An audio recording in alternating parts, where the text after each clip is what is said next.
Level 1. The failed ranch hand. You're 24. You shovel manure on a cattle spread outside Abilene, Kansas for $11 a month. And in 20 years, they'll nail your face to a saloon wall, $2,000, dead or alive, and call it a legend right up until they call it fallen. Right now, you can't clear leather without dropping your colt in the dirt. Everything you own is $6. A bent horseshoe nail you're pretending is a ring. And a plan to marry Sarah the blacksmith's daughter. The one person in Dickinson County who talks to you like you're worth the ground you stand on. Then Marcus rides in. Hired gun. Clean Stetson, silver on the band, Justin boots that have never once touched a stall. At the summer fair, he wins the shooting contest without blinking, while your pistol lands in the mud. Then, so the whole town hears it, he flips a silver dollar at your feet. For your trouble, stable boy, buy Sarah something she'll actually wear. He holds out his arm. She takes it. You bend down and pick up the dollar, not for luck, as a debt. One day that man is going to beg the stable boy for his life. You just don't know yet what collecting it will cost you. Level 2. The rookie bounty hunter. The rustler is asleep by the Chicaskia Creek, hat over his face, in the same bend where you watched him water his horse the morning the ranch threw you out.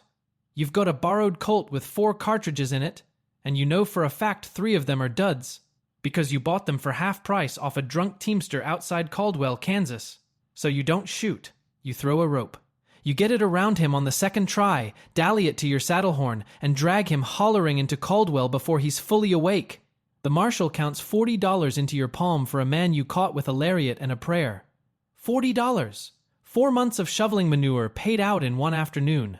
You have never held that much money at once in your life. Naturally, you are an idiot about it. You spend half of it that same day on a new Stetson 2 sizes too big and a tin of Arbuckle's coffee you don't need. Then ride out to an empty barn and practice your fast draw until dark. You nearly blow your own boot off, twice. When men in the saloon ask what you do now, you tell them you're in the recovery business. Nobody buys it. You barely buy it.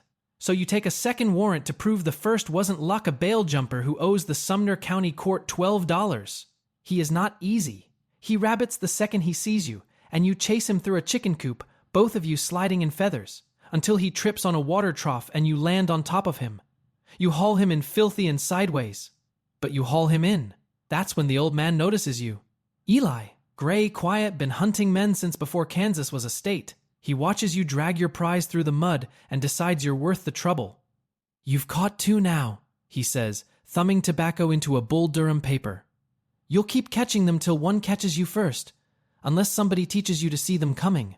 He offers to teach you tracking for a cut. You say maybe. You say yes inside a week. His first lesson is a sentence he makes you repeat back to him. A live man pays the same as a dead one and doesn't rot in your saddlebag. Remember it. He holds your eye a beat too long. Remember it especially the day it stops being true.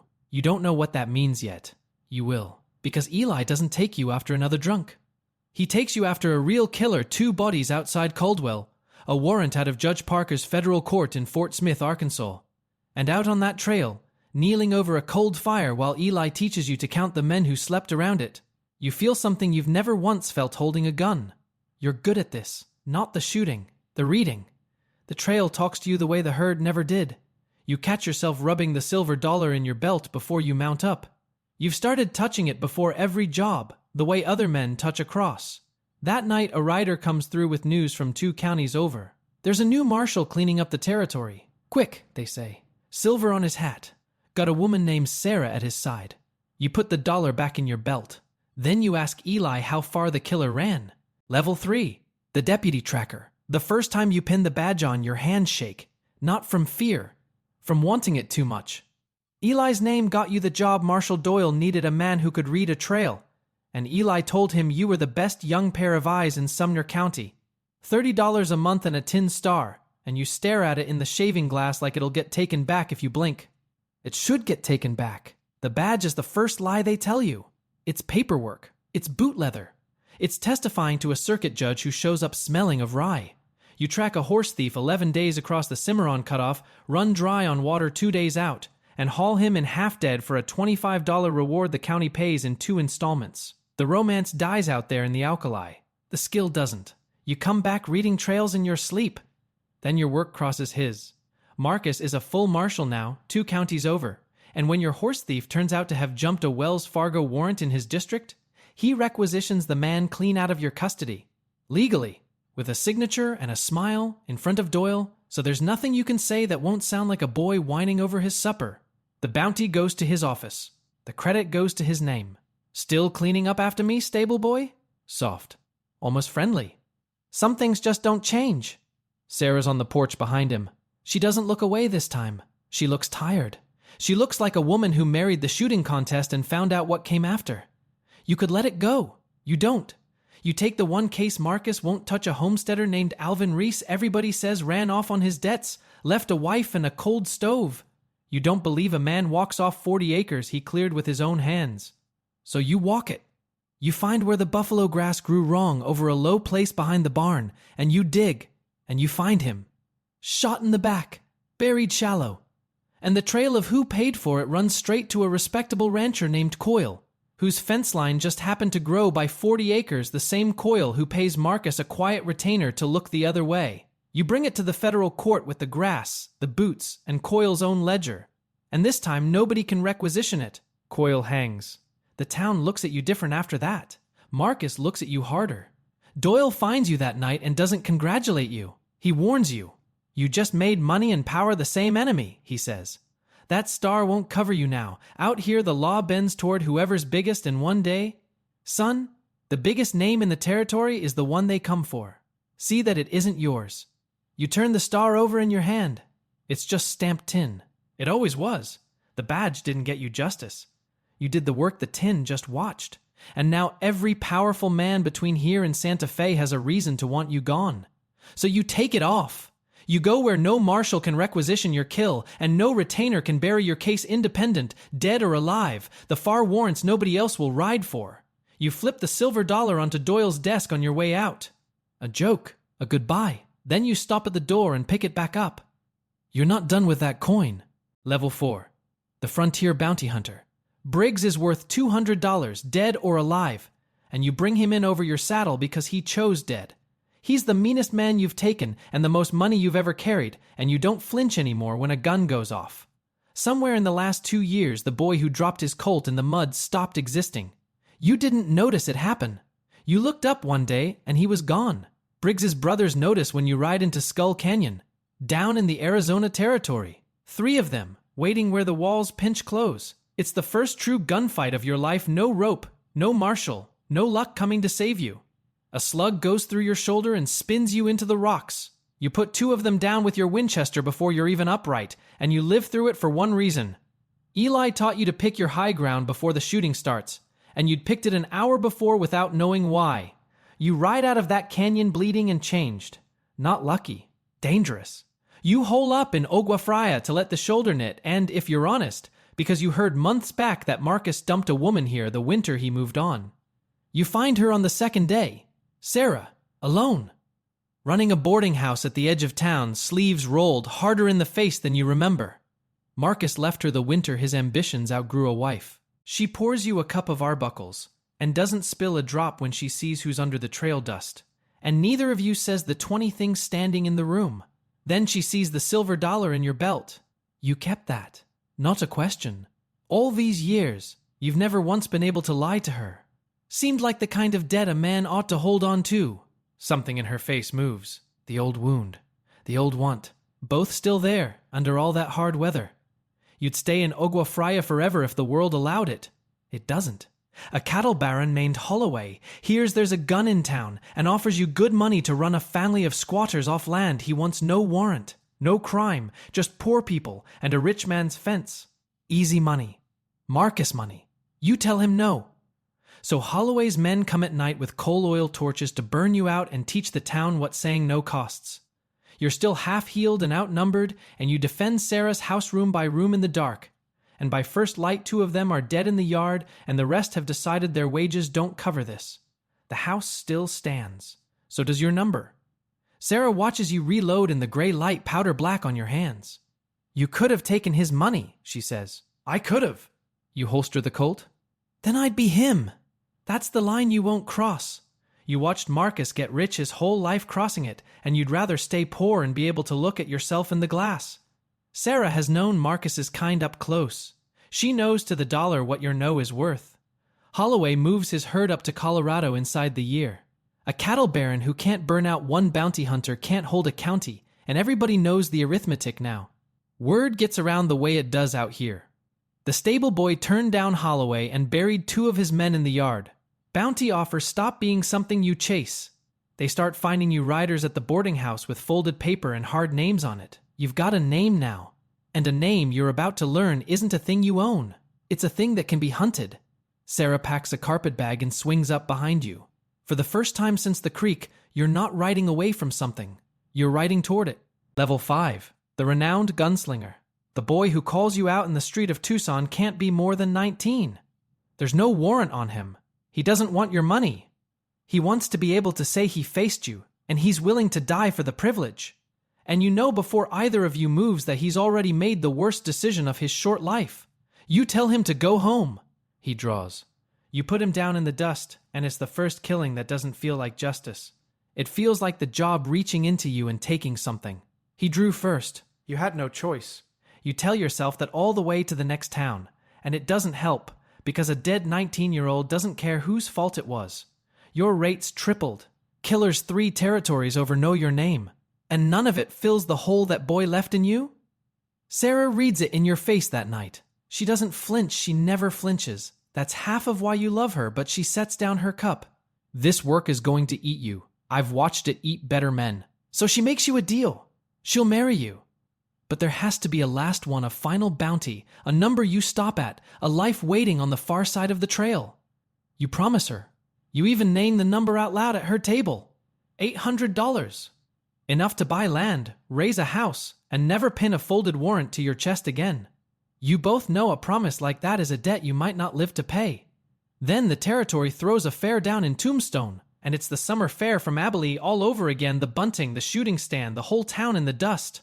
And across the grounds, silver on his hat, older and harder and trailing 6 armed men who call him boss, is Marcus. He's no marshal anymore. He calls himself an enforcer now, the word men use when they've quit pretending.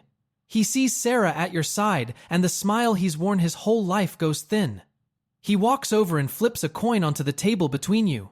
Keeping my leftovers warm, stable boy? 15 years you've swallowed that word. Not tonight. You slide his original silver dollar worn smooth from your thumb back across the table to him. Then you step to the shooting stand and, in front of his own men, in front of the whole of Tombstone, you outshoot the man who once won this same contest while your pistol hit the mud. The crowd goes quiet, then loud. The enforcer just lost to the stable boy, and his men watched it happen.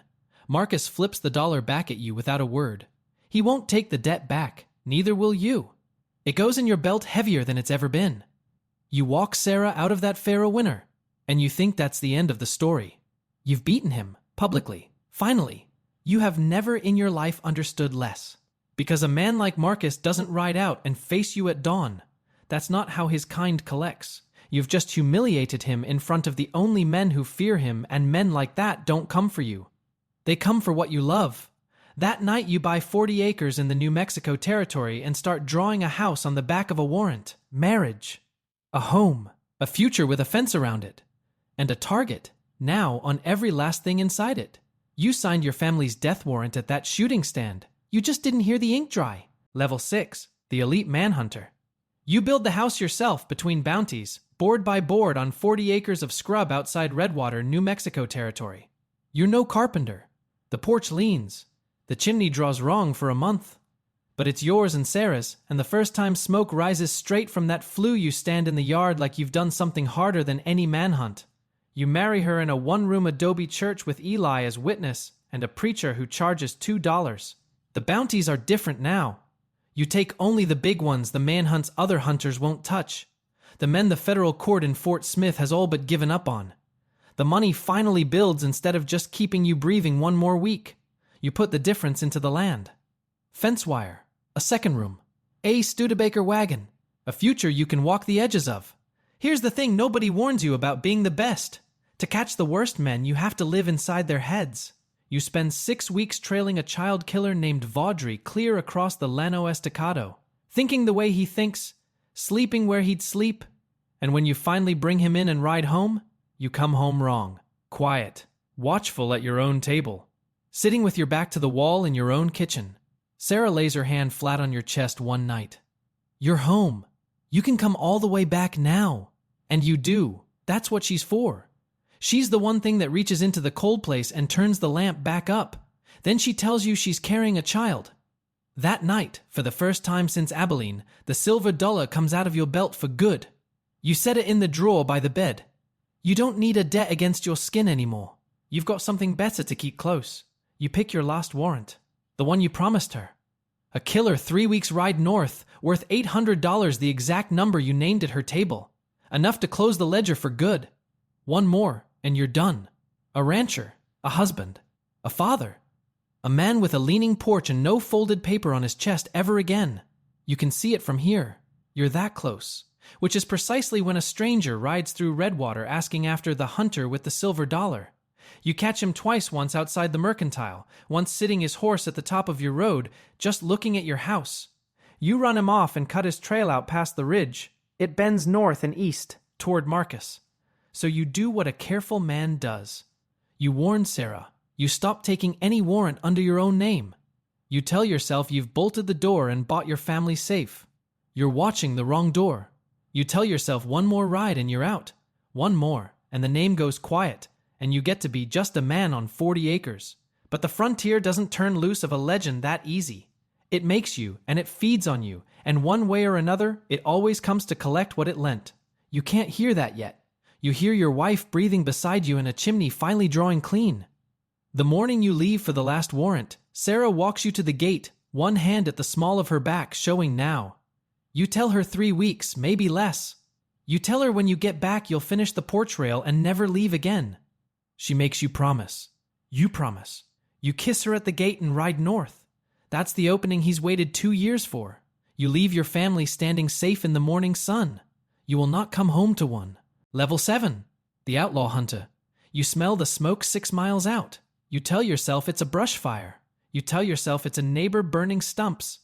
You tell yourself every gentle lie a man can tell in 6 miles, and you ride harder against every one of them. And when you come over the last ridge, the house is a black skeleton against the morning, and the chimney you were so proud of stands alone over nothing. You are 3 days early.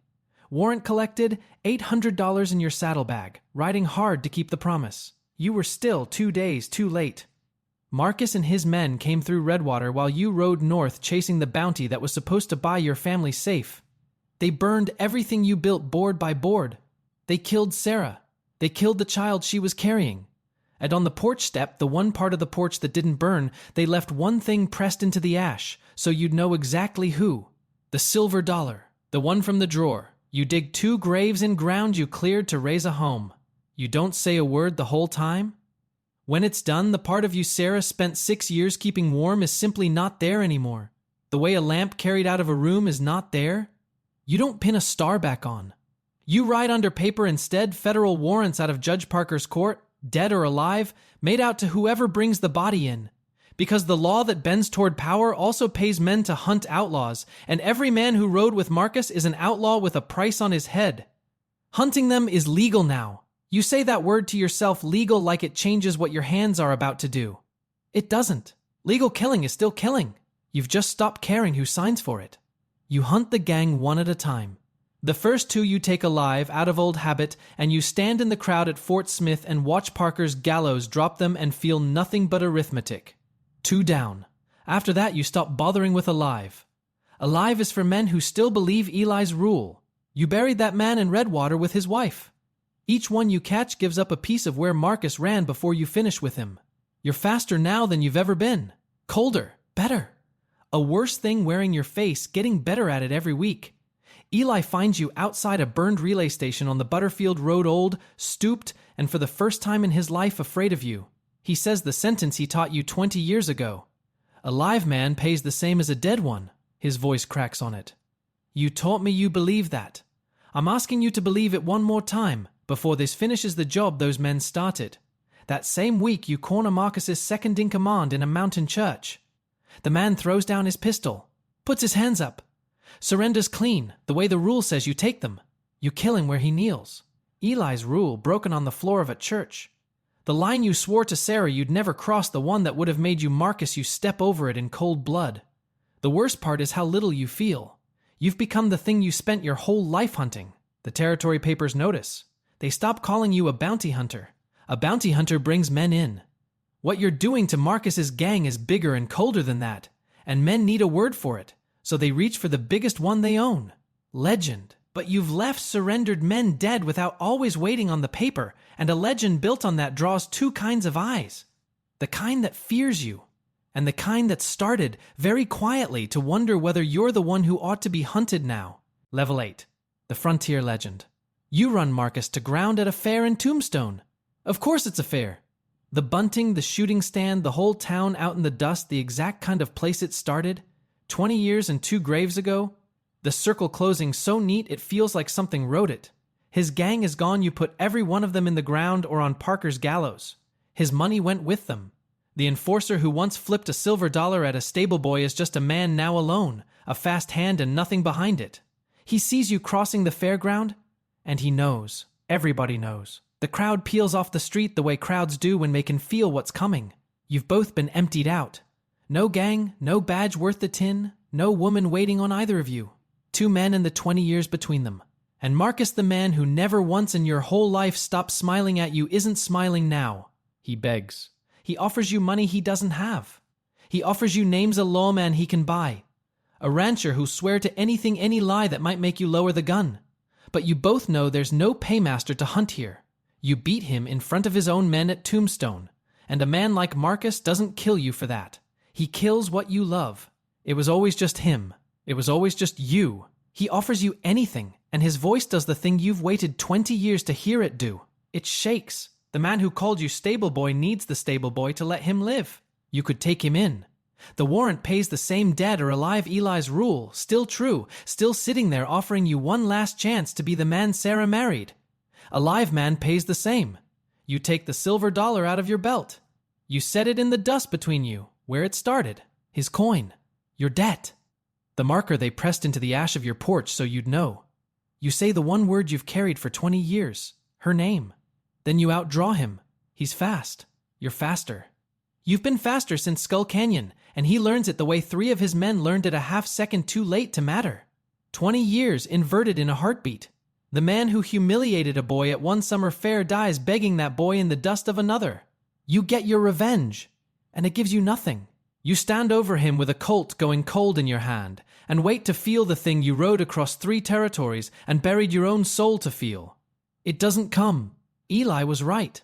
The hunt ate the man who started it a long time ago, somewhere on a church floor, and the man standing here got his revenge and can't remember why he ever wanted anything. Sarah is still gone. That's the arithmetic that never changes.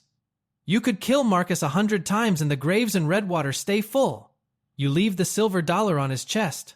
The debt paid at last on the only thing it was ever worth. You don't want it anymore.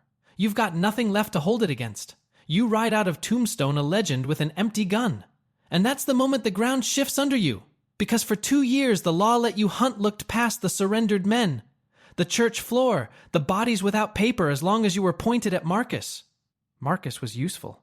Now Marcus is dead in the dust with a coin on his chest, and the law doesn't need to look away anymore. Every man you killed without waiting on the warrant becomes a line in a ledger. And in an office in Santa Fe, a Wells Fargo clerk starts adding that ledger up with your name at the top of it. Level 9. The Fallen Legend. They print your face on a poster worth $2,000. Dead or alive. You stand in front of it, nailed to a saloon wall in Santa Fe, the same kind of wall you once pulled other men's faces off. 20 years and a whole life ago, and there you are, the stable boy, $2,000 to whoever's fast enough to collect. Everything the road promised, delivered right on time. The Pinkertons take the contract, of course they do. 3 men off the train from Chicago City coats, clean boots, a photograph of your face, and a company expense account. A legend is cleaner to hang than to explain, and the law that borrowed your gun for 2 years needs it buried now that Marcus is cold. You outran men like them your whole life. You don't much want to anymore. Then the boy shows up on your trail. He can't be more than 19. Broke. Fast. A Stetson 2 sizes too big, a borrowed Colt, and a hunger in his face you'd know anywhere, because you owned it once. He's not chasing the money. He's chasing the name.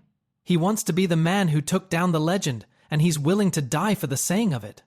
You see the whole trail in his eyes, the humiliation coming, the climb, the woman, the wound already waiting out ahead of him with his name on it. You put a boy just like him in the dust outside Tucson years back for wanting exactly this. Only now you're the name he's drawing on, and he's the one with everything to prove. You could kill him, easy, faster than he'll ever be. You think of Eli dead a year now, gone quiet in a boarding house bed in Caldwell, the only one of you who ever got off the trail hole. A live man pays the same as a dead one. The one rule you broke on a church floor, the one that cost you the last piece of yourself worth keeping. So you do the one thing you have never done in your life. You put your hands up. The first surrender of your life is your own. You let the boy walk you in alive, your empty Colt in his saddlebag, because a dead legend is just another poster on a wall. Another story that makes some 19-year-old want to be you. And you are done making men into what you became. They gather to watch at the end. Of course they do. Not for justice, nobody in that crowd could tell you what justice would even look like this far down the trail. They come to see the legend, to say they were there. And somewhere in that crowd, is a stable boy with $6 and a bent nail in his pocket, watching, deciding a name like yours is worth more than the life he's got. He'll take your poster down off that wall tonight. He'll start the whole thing over. The name outlives the man. That was never the reward. That was always the curse. You own nothing at the end, same as the start. No coin, no woman, no 40 acres, no chimney drawing clean, just a name they'll tell wrong for 100 years. And 2 graves in Redwater holding the only thing the name was ever supposed to be for. The last thing you see isn't the crowd, or the rope, or the boy.